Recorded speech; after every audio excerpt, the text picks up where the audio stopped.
ಎಳ್ಳಿಯ ಹೆಣ್ಣು ಮಕ್ಕಳು ಕಣ್ಣಲ್ಲಿ ನೀರಾಗ್ತಾ ಇದ್ದಂಥ ದೃಶ್ಯಗಳನ್ನು ನೋಡಿ ಏನಾದರೂ ಒಂದು ಸಾಂತ್ವನ ಹೇಳಬೇಕು ಅನ್ನೋ ದೃಷ್ಟಿಯಿಂದ ಬಂದಿದ್ದೇನೆ.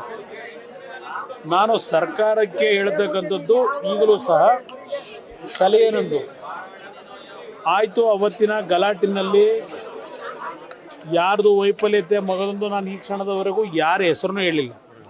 ಗೃಹ ಸಚಿವರಿಗೆ ಎಚ್ಚರಿಕೆ ಕೊಟ್ಟಿದ್ದೇನೆ ಅಷ್ಟೇ.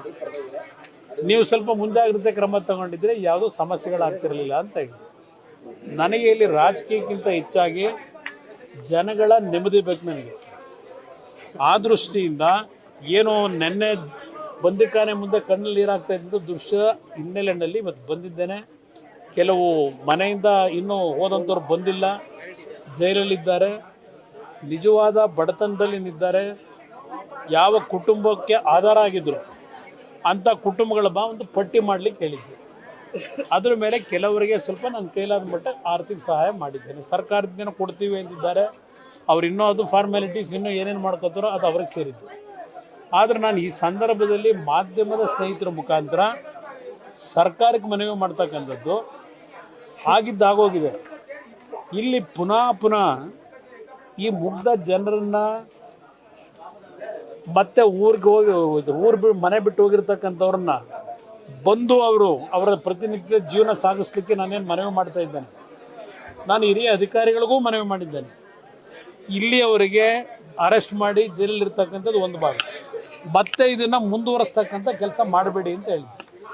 ಯಾಕೆಂದರೆ ಒಂದು ಗ್ರಾಮಗಳು ಈಗ ಒಂದು ಶಾಂತಿಯ ಒಂದು ತಹಬದಿಗೆ ಬರ್ತಾ ಇದ್ದಾಗ ಇದನ್ನು ರಾಜಕೀಯವಾಗಿ ದುರ್ಬಳಕೆ ಮಾಡ್ಕೊಳ್ಳೋದು ಬೇಡ. ಯಾರಾದರೂ ನಾನಿಲ್ಲಿ ಬಂದು ಏನೋ ನಾನು ಅನುಕಂಪ ಗಿಟ್ಟಿಸ್ಕೊಳಕ್ಕೆ ಬಂದಿದ್ದೀನಿ ಅಂತಕ್ಕಂಥದ್ದು ಯಾಕೆಂದ್ರೆ ಮಾತಾಡ್ತಾರೆ ಗೊತ್ತು ನನಗೆ. ಆಲ್ರೆಡಿ ಮಾತಾಡಿದ್ದಾರೆ ಸರ್ ತಮ್ಮ ನಾನು ಅನುಕಂಪಕ್ಕಿಂತ ಹೆಚ್ಚಾಗಿ ಜನರ ಸಮಸ್ಯೆಗಳಿಗೆ ಸ್ಪಂದಿಸ್ತಕ್ಕಂಥವನು. ನನ್ನ ಒಂದು ನಡವಳಿಕೆ ಇರ್ತಕ್ಕಂಥದ್ದು ಯಾವುದೇ ಒಂದು ಪ್ರದೇಶದಲ್ಲಿ ಸಮಸ್ಯೆಗಳಿದ್ದರೆ, ಯಾವುದೇ ಕುಟುಂಬದಲ್ಲಿ ಸಮಸ್ಯೆಗಳು ಬಂದಾಗ ನಾನು ಖಾಲಿ ಕೈನಲ್ಲಿ ಹೋಗೋನಲ್ಲ. ನನ್ನ ಕೈಲಾದ ಮಟ್ಟಿಗೆ ಏನೋ ಒಂದು ಆರ್ಥಿಕ ನೆರವು ಕೊಡ್ತಕ್ಕಂಥದ್ದು ಅದು ಇವತ್ತು ಮಾಡ್ಕೊಂಬಂದಿರೋದಲ್ಲ, ಕಳೆದ 25-30 ವರ್ಷದಿಂದ ಅದು ನಮ್ಮ ತಂದೆ ನನಗೆ ಕಲಿಸಿರ್ತಕ್ಕಂಥ ಮಾರ್ಗ ಅದು. ಅದರಿಂದ ಇದರಲ್ಲಿ ಯಾರೂ ಅನ್ಯತಾ ಭಾವಿಸ್ಕೋಬೇಡಿ. ನಿಮ್ಮ ಕೈಲಾದ ಮಟ್ಟಿಗೆ ನೀವು ಏನು ಬೇಕೋ ಕೊಟ್ಟುಕೊಳ್ಳಿ, ಜನಗಳ ಕಷ್ಟ ಸುಖ ಸ್ಪಂದಿಸಿ. ನಾನು ಅದಕ್ಕೇನು ಬೇಡ ಅಂತ ಹೇಳಲ್ಲ. ಆದರೆ ಇದನ್ನು ಮತ್ತೆ ಇನ್ಯಾವುದೋ ಒಂದು ರೀತಿಯಲ್ಲಿ ದ್ವೇಷದ ರಾಜಕಾರಣಕ್ಕೆ ಅವಕಾಶ ಕೊಡಬೇಡಿ.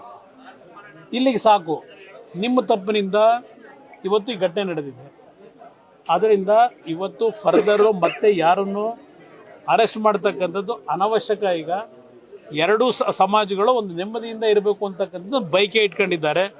ಆ ಹಿನ್ನೆಲೆಯಲ್ಲಿ ಇವತ್ತು ನಾನು ಸರ್ಕಾರಕ್ಕೆ ಮನವಿ ಮಾಡ್ತಕ್ಕಂಥದ್ದು ಮತ್ತೆ ಪುನಃ ಅರೆಸ್ಟ್ ಮಾಡ್ತಕ್ಕಂಥದ್ದು ಇದರ ಅವಶ್ಯಕತೆ ಇಲ್ಲ. ಅಂಥ ಒಂದು ವಾತಾವರಣ ಇಲ್ಲ ಈಗ. ಅದರಿಂದ ಅದ್ರ ಜೊತೆಗೆ ಜೈಲಲ್ಲಿ ಇರ್ತಕ್ಕಂಥವ್ರನ್ನ ಆ ಕುಟುಂಬಗಳ ತಾಯಂದಿರಿಗೆ ಹೇಳಿದ್ದೇವೆ, ಕಾನೂನು ವ್ಯಾಪ್ತಿನಲ್ಲಿ ನಾವು ಕ್ರಮ ತೆಗೆದುಕೋಬೇಕು. ಜೈಲಿಂದ ನಾಳೆ ಬೆಳಗ್ಗೆ ಕರ್ಕೊಂಬಂದು ಬಿಡೋಕ್ಕಾಗಲ್ಲ.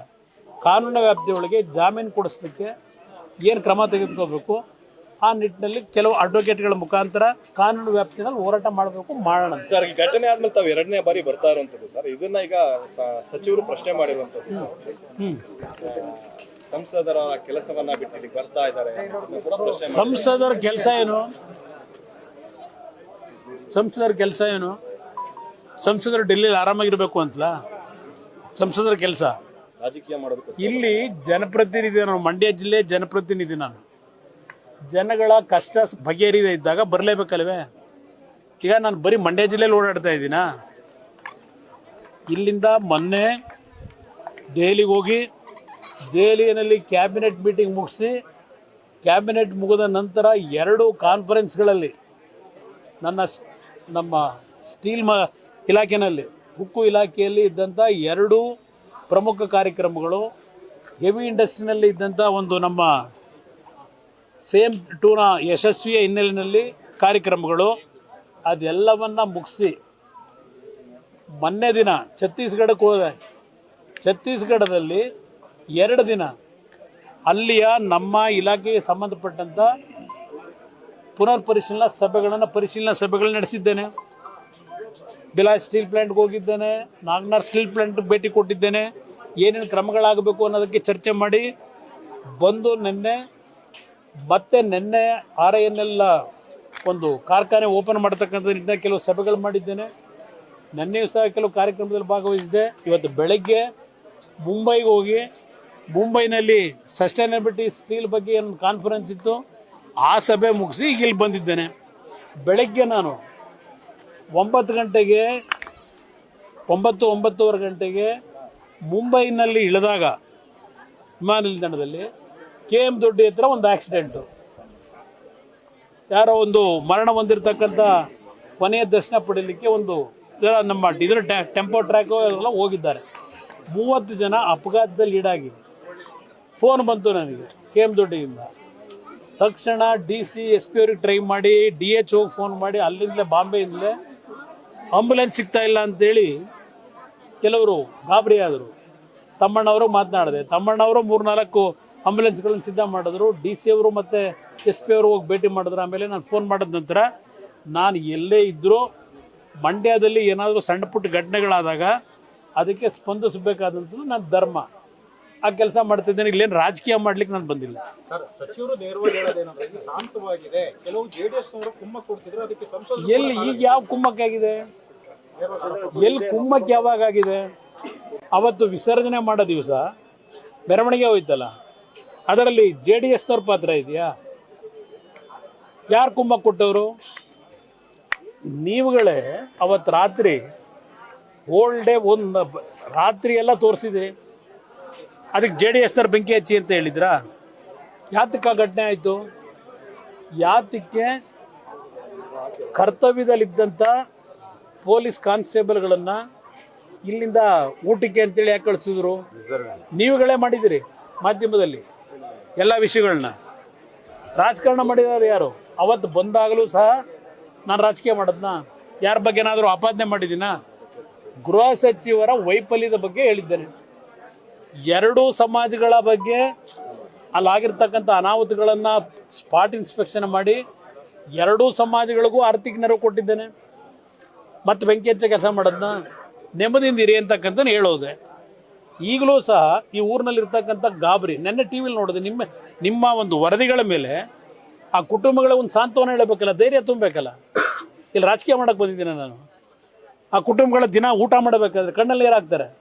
ಆ ಜನ್ಮ ಕೊಟ್ಟಂಥ ತಾಯಿ ಅವ್ರ ಮಗ ಜೈಲಲ್ಲಿದ್ದರೆ, ನನ್ನ ಮಗ ಜೈಲಲ್ಲಿದ್ದಾನೆ, ನಾನು ಎಲ್ಲೆಲ್ಲಿ ಊಟ ಮಾಡಲಿ ಅಂತಾರೆ. ಆ ನೋವಿನಲ್ಲಿದ್ದಾರೆ. ಅದನ್ನು ನೋವಿನಲ್ಲಿರ್ತಕ್ಕಂಥವ್ರನ್ನ ಸಾಂತ್ವನ ಮಾಡ್ಲಿಕ್ಕೆ ನಾನು ಬಂದರೆ ಅದು ರಾಜಕೀಯ ಅಂತ ನೀವು ಹೇಳೋದಾದರೆ ಅದಕ್ಕೆ ನಾನು ಉತ್ತರ ಕೊಡಬೇಕಾದ ಅವಶ್ಯಕತೆ ಇದೆ. ಅದಕ್ಕೆ ನಾನು ಹೇಳ್ತಾ ಇರೋದು, ಅಮಾಯಕರು ಬಂಧನ ಅನ್ನೋದನ್ನು ಅವ್ರು ಹೇಳಿರೋದು ನೋಡಿದ್ದೀನಿ ನಾನು. ಅದಕ್ಕೋಸ್ಕರಲೇ ಯಾರ್ಯಾರು ಏನೇನು ಪ್ರತಿಕ್ರಿಯೆ ಕೊಟ್ಟಿದ್ದಾರೆ ಅದು ಯಾವುದೂ ಇಲ್ಲಿವರೆಗೆ ಚರ್ಚೆ ಮಾಡಿಲ್ಲ. ಆದರೂ ಒಂದು ಸರ್ಕಾರಕ್ಕೆ ಕೇಳ್ತೀರಿ, ಅದೆಂಥದ್ದು ಶೋಭಾ ಕರಂದ್ಲಾಜೆ ಅವ್ರ ಮೇಲೆ ಒಂದು FIR ಹಾಕಿದಿರಲ್ಲ, ಅಶೋಕ್ ಮೇಲೆ ಎಲ್ಲ. ಅದನ್ನು ನೋಡಿದ್ರೆ ಇದೇನು ಸರ್ಕಾರ ನಡೀತಾ ಇದೆಯಾ? ಏನು ಹೇಳ್ತಾರೆ? ಒಬ್ಬ ಗುಪ್ತ ಇಲಾಖೆಯಲ್ಲಿ ಕೆಲಸ ಮಾಡ್ತಕ್ಕಂಥ ಪೊಲೀಸ್ ಪೇದೆ FIR ಇರ್ತಕ್ಕಂಥದ್ದು ಬ್ರದರ್. ನನ್ನನ್ನು ಡೆಪ್ಯೂಟ್ ಮಾಡಿದ್ರು. ಯಾವುದಾದ್ರೂ ಒಂದು ಗಲಭೆಗಳು ಮಗದೊಂದು ಆಗ್ತಕ್ಕಂಥದ್ದಿದ್ದರೆ ಮಾಹಿತಿ ಕೊಡ್ತಕ್ಕಂಥದ್ದಕ್ಕೆ ನನಗೆ ಕೆಲಸ ಕೊಟ್ಟಿದ್ದಾರೆ. ಇದೆಲ್ಲ ಹೇಳಿ ಆಗಿದ್ದರೆ ಅವನನ್ನು ಇಲ್ಲಿ ನಾಗಮಂಗಲದಲ್ಲಿ ಇಲ್ಲ ಮತ್ತಿನ್ನೆಲ್ಲೋ ಅಂಥ ಅಧಿಕಾರಿಗಳನ್ನು, ಅಂಥ ಒಂದು ಪೊಲೀಸ್ ಪೇದೆಗಳನ್ನು ಗುಪ್ತಚರ ಇಲಾಖೆಯ ಕೆಲಸ ಮಾಡಲಿಕ್ಕೆ ಬಿಟ್ಟಿದ್ರೆ ಇಲ್ಲಿ ನಾಗಮಂಗಲದಲ್ಲಿ ಆಯ್ತಲ್ಲ ಅವತ್ತು ರಾತ್ರಿ. ಗುಪ್ತಚರ ಇಲಾಖೆಯವರಿದ್ದರು ಸಹ ಯಾತಿಗೆ ಬೆಂಕಿ ಇಟ್ಟರು? ಯಾರು ವೈಫಲ್ಯ ಅದು? ಈಗ ಶೋಭಾ ಕರಂದ್ಲಾಜೆ ಅವ್ರ ಹೇಳಿಕೆ ಮೇಲೆ ಅದೆಂಥದ್ದು ಭಾಳ ದೊಡ್ಡ ದೊಂಬೆ ಎಳಿಸಿ ಗಲಭೆ ಮಾಡಲಿಕ್ಕೆ ಅವರು ಸುಳ್ಳು ಅದೇನೋ ಪೋಸ್ಟ್ ಮಾಡಿದ್ದಾರೆ ಅಂತೇಳಿ ಇದು ಈಗ ಕೇಸ್ ಬುಕ್ ಮಾಡಿದ್ದೀರಲ್ಲ, ಆ FIR ಓದಿ ನೀವು ಕೂತ್ಕೊಂಡು ನಗ್ತಾರೆ ಯಾರಾದ್ರೂ ಆ FIRಗಳು ನೋಡಿದ್ರೆ. ಇದೇನು ಸರ್ಕಾರ ಅಂತ ಕರಿತೀರಾ? ಹಾಗಿದ್ರೆ ನೀವು ಯಾರು ಮಾತಾಡೋಂಗಿಲ್ಲ, ಇನ್ನು ಯಾರ ಬಗ್ಗೆನೂ ಮಾತಾಡೋಂಗಿಲ್ಲ. ಈ ಪರಿಸ್ಥಿತಿಲಿ ಈ ರೀತಿಯ FIRಗಳನ್ನ ಹೇಳ್ಕೊಂಡು ವಿರೋಧ ಪಕ್ಷದವ್ರ ಮೇಲೆ ಇದೇನು ಯಾವ ಒಂದು ಸಿಸ್ಟಮ್ ತರಬೇಕು ಅಂತ ಹೊರಟಿದ್ದೀವಿ ಸರ್. ಈಗ ಇವತ್ತು ನಿಮ್ಮ ವಿರುದ್ಧ ಪ್ರೆಸ್ ಮೀಟ್ ಅನ್ನ ಮಾಡಿ ನಾಳೆ ಮಾತಾಡೋಣ ಬನ್ನಿ, ತಲೆ ಕೆಡಿಸ್ಕೊಬೇಡಿ.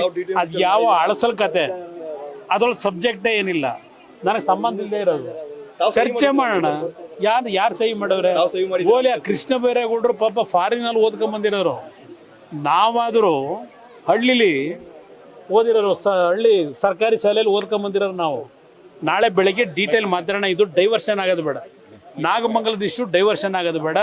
ನಾನೇನು ಕದ್ದೆಲ್ಲೂ ಹೋಗಲ್ಲ, ಇಲ್ಲೇ ಇರ್ತೀನಿ.